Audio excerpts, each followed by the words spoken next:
그 땅에 기근이 들었으므로 아브람이 애굽에 거류하려고 그리로 내려갔으니 이는 그 땅에 기근이 심하였습니다.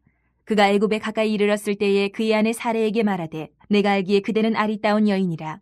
애굽 사람이 그대를 볼 때에 이르기를 이는 그의 아내라 하여 나는 죽이고 그대를 살리리니 원하건대 그대는 나의 누이라 하라. 그러면 내가 그대로 말미암아 안전하고 내 목숨이 그대로 말미암아 보존되리라 하니라.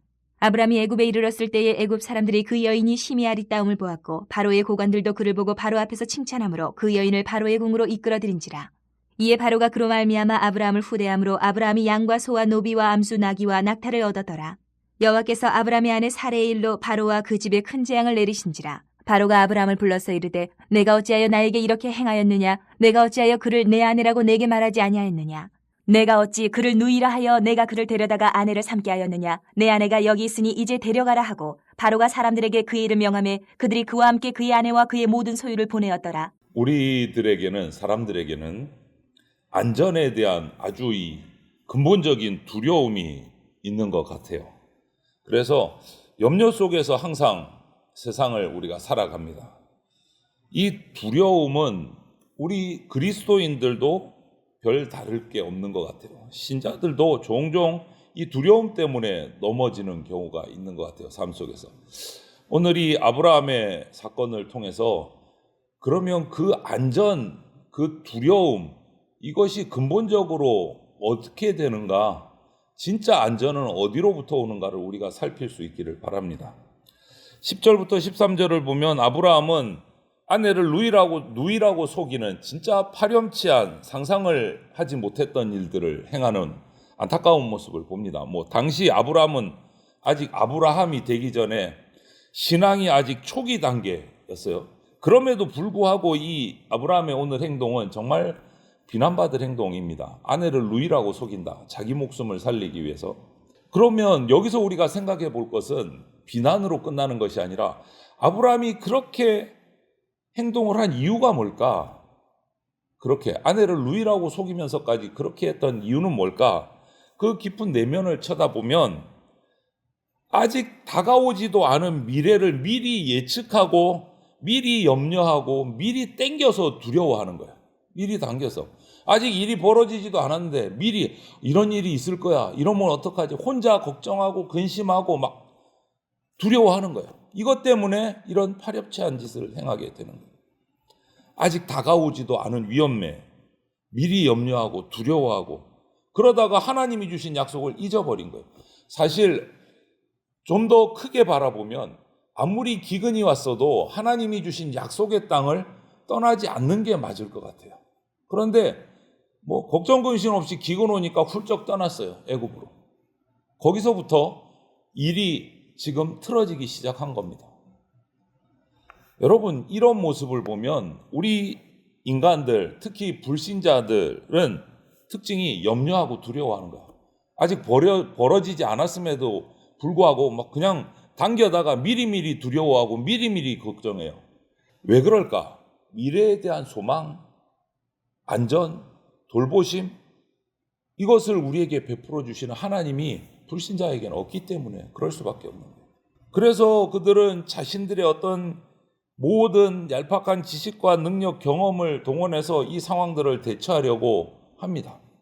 그러나 성도인, 그리스도인 우리는 아직 다가오지 않은 미래에 대해서 염려하거나 두려워해서는 안 됩니다.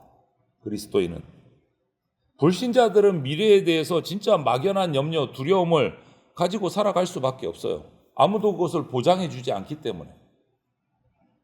하나님도 없어요. 확실한 어떤 약속, 소망 이런 거 없어요. 그러니 그럴 수밖에 없는 거죠. 그러다 보니 자신들의 그 염려와 걱정, 근심을 회복하기 위해서, 막기 위해서 극복하려고 모든 걸 다 동원합니다. 그러다 보니까 이런저런 계획을 세우는데 서로 간에 믿지 못하는 일들이 벌어지고 사람을 도구처럼 생각하는 그러한 일들도 벌어요. 나 대신 저 사람을, 비인격적인 일들도 벌어지는 거죠. 하지만 여러분, 우리는, 그리스도인은 미래까지도 신실하게 하나님께 맡기고 살아가야 됩니다. 하나님의 신실하심을 우리가 믿는다면 우리에게 오는 대부분의 염려, 두려움 이런 것들이 다 과장된 거다. 그냥 나 혼자서 내 머릿속에서 막 뻥튀기가 돼서 점점 더 커지는 거다라는 걸 깨닫게 돼요. 하나님을 믿게 돼요. 오늘 아브라함이 그렇게 염려하고 애굽으로 들어갔을 때 어떤 일이 일어났는지 한번 살펴보십시오. 14절부터 16절을 보면 결과는 자기가 예상했던 것보다 일이 더 크게 벌어진 거예요. 아마 아브라함 당황했을 겁니다. 애초에 자기 안전, 자기 목숨만 보존하자라고 이렇게 계획하고 그렇게 아내를 누이라는 계획을 세웠는데 결국 어떻게 됩니까? 사라는 바로에게 불려서 궁으로 들어가 버립니다. 아내를 잃어버렸어요. 그리고 바로는 이 누이를 데려간 그 대가로 아브라함에게 후대를 합니다. 많은 재산을 줍니다. 덕분에 양, 소, 나귀 엄청난 것들을 얻었어요. 재산을 얻었습니다. 부자가 되기는 했지만 결국 아내를 빼앗겼어요. 바로의 궁전으로 보낼 수밖에 없어요. 정말 마음이 어땠을까 생각해 보면 참 이것이 우스운 건지 슬픈 건지 기가 막힌 일들이 벌어진 거죠. 여기서 우리는 인간의 계획이 갖는 한계를 보게 돼요. 사람은 상황, 변수 이런 거 파악할 수가 없어요. 정확하게. 우리는 유한한 존재예요. 죄인입니다. 만약에 내가 한 어떤 계획이 딱 맞아떨어지는 것 같아도 그 열매는요, 결국은 우리에게 피해를 가져요. 독이 든 사과예요. 독이 든 사과. 하지만 하나님은 우리 인간이 실패했다라고 생각하는 그 지점에서 무기가 무기력하다는 그 지점에서 이제 하나님께서 일을 시작하십니다. 하나님께서는 모든 역사 과정의 배후에서 일하시고 오늘 아브라함의 그런 모든 것들을 보고 계시고 아브라함을 가르치십니다. 아브라함의 불신앙에도 불구하고 택하여 부르셨기에 그를 신실하게 이끌어 가세요. 여러분, 우리가 여기서 깨달을 것은 하나님 없이 세운 계획의 열매는 선하지 않구나. 이것을 봐야 돼요. 불신앙으로 세운 계획의 특징은 내가 하나님처럼 모든 것을 다 통제하려고 한다라는 게 그 특징이에요. 불가능한데 교만한 거죠. 하나님의 약속, 하나님의 뜻 다 무시하고 인간적인 대안을 세워서 뭔가 하려고 하면 그 결과는 아름답지 못하고 선하지 못하다라는 거예요. 하나님은 우리가 인간적인 계획을 세우시고 잘못 행할 때 그것을 바로잡기 위해서 우리 삶 속에 개입하실 때가 있습니다. 오늘 아브라함에게도 그렇게 개입하신 거예요. 우리는 하나님이 계셔야 선을 이룰 수가 있어요. 그래서 17절부터 20절을 보면 하나님이 아브라함을 위해서 그 사례를 데려간 바로에게 큰 재앙을 내리십니다. 구체적으로 어떤 재앙인지 오늘 성경에 기록하고 있지는 않아서 우리가 알 수는 없지만 그 결과를 보면 엄청난 재앙이었던 것 같아요. 왜냐하면 그 당시 대제국 애굽의 군주 바로가 한낱 유목민, 소리 소문 없이 그냥 그 땅에 기근을 피하러 들어왔던 유목민인 한 가족 앞에서 공포에 전율에 휩싸일 정도로 정신이 번쩍 들어서 달려와서 그 아브라함에게 너 왜 아내를 누이라고 속였느냐 이렇게 핀잔을 줄 정도로 정말 깜짝 놀라고 공포에 질린 거예요. 그 바로가 어떤 재앙이 있는지는 모르지만 엄청난 재앙이었던 것 같아요. 그래서 바로 오자마자 핀잔을 주고 사례도 돌려보내고 그 소유를 모두 돌려보내도록 명령을 합니다. 아무도 아브라함을 손대지 못하도록. 여러분, 대제국의 군주가 일개 유목민 앞에서 벌벌 떨면서 공포에 질려서 이렇게 다 돌려줄 정도면 도대체 하나님이 바로에게 어느 정도의 재앙을 내리셨길래 이렇게 정신없이 달려올까요? 하룻밤 만에. 엄청난 재앙이었던 것 같아요. 아마 이 모습을 보고 아브라함이 더 놀라지 않았을까? 여러분, 하나님 여호와의 권세가 얼마나 큰지 우리가 가늠할 수 있습니까?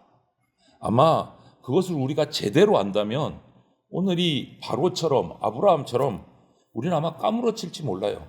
그 권세가 우리에게 진짜 와닿는다면 얼마나 크신지. 만유의 주 되신 예수 그리스도의 능력은 헤아릴 수 없을 만큼 지극히 큽니다. 사람의 말로 표현할 수 있는 게 요거밖에 안 돼요. 세상 그 어떤 권세도 예수 그리스도 안에 있는 우리를 해치지 못합니다. 저와 여러분 성도는 하나님의 권세 아래 있는 존재입니다. 그렇기 때문에 어떤 악한 세력이 와서 우리를 유혹해도 우리는 싸워서 이길 수 있는 힘을 얻은 사람들이에요. 그런데도 불구하고 우리가 죄를 범하는 가장 근본적인 이유는 오늘 아브라함에게서 발견할 수 있는 것이 가나안 땅에 하나님이 가라 그래서 가서 그 자리에 있는데 기근 하나 때문에 떠났어요. 그 자리를. 하나님의 권세 아래 내가 살고 있다. 이것을 믿지 않기 때문에 우리가 죄를 범하는 거예요. 하나님의 약속을 잊는 순간 우리는 죄로 빠져 들어갑니다. 요란한 소리로 우리를 겁주고 막 위협하는 그 세상 권세 앞 마주할 때 우리가 거기서 하나님의 약속을 잊고 흔들려 버리면 죄로 빠져 들어갈 수밖에 없어요. 예수 그리스도에게는 만유의 주인으로서 온 우주 만물을 다스릴 권세를 가지고 계신 분이십니다. 우리가 그것을 기억하고 그분 안에 거할 때 세상 염려 두려움에 우리가 휩쓸리지 않고 자유할 수 있습니다. 하나님의 권세를 의지하는 사람은 세상의 위협 협박에 의연하고 당당할 수 있습니다. 휘둘리지 않을 수 있습니다. 주님이 그 권세로 오늘 당신의 백성들, 저와 여러분을 돌보고 계시는 겁니다. 이것을 우리가 잊지 않고 살아가시기를 바랍니다. 그 가운데 최고의 안전, 누구도 건드릴 수 없는 안전함이 있습니다. 오늘 이야기를 마무리하면서 베드로 사도의 이야기를 우리가 기억하기를 바랍니다. 베드로전서 5장 7절에 이렇게 고백합니다. 너희 염려를 다 주께 맡기라. 이는 그가 너희를 돌보심이라. 이 말씀을 우리가 기억하면서 염려와 두려움에서 해방되고 주님과 함께 동행함으로 당당한 삶을 살아가는 저와 여러분들이 다 되시기를 주님의 이름으로 축원을 드립니다. 아멘.